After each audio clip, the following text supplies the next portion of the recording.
Patrick Day is just 27. He was just 27. And this is a tragedy that happened from a brain injury in a fight against Charles Conwell. In Chicago. During the fight, he was actually put into a coma on Saturday. Then he was knocked out in the 10th round of the super welterweight bout in Chicago. You mentioned it earlier. And at the end of the day, he was taken to the hospital. He was in coma, but then it was announced yesterday that he died from the brain injury he sustained. He was actually stretchered out. Just see pictures, I mean, that's how he left.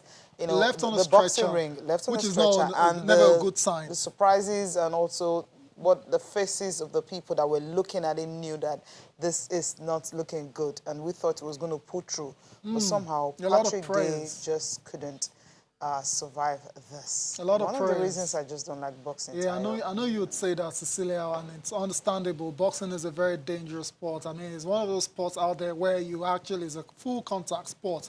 You just go there and knock your opponents out, and this is bound to happen from time to time. Unfortunately, a lot of this has been happening recently.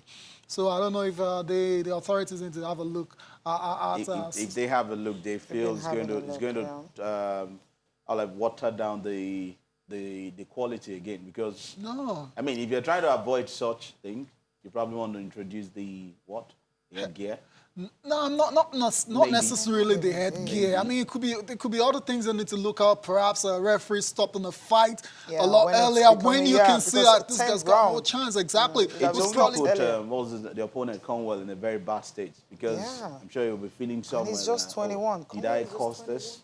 Because I saw his tweet, and he was like, he never meant this to happen. No, of course, so, somebody should tell the guy, it's not your fault. But then again, but you can understand why he feels that way. Of course, and that's why I said it's put him in a very bad state, because he could wake up tomorrow in the next week and say, you know what, the last fight I had, the guy passed on after 4 days. Why should I continue boxing?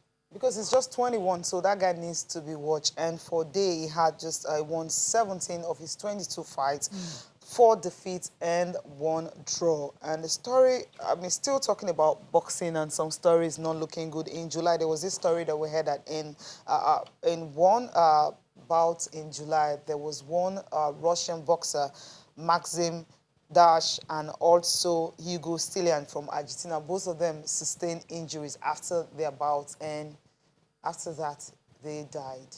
I mean, that was in July this year.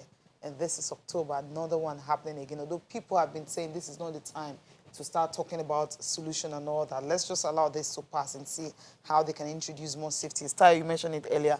Maybe they can stop bout when you see that the opponent is going down a bit. Maybe first, second, or third round. Maybe if this didn't go to all the way to the 10th round, just maybe. The truth is, it's not planned. Exactly. Except your opponent now comes into the bout with the mindset that, let me just hit your brain area, and then you pass out.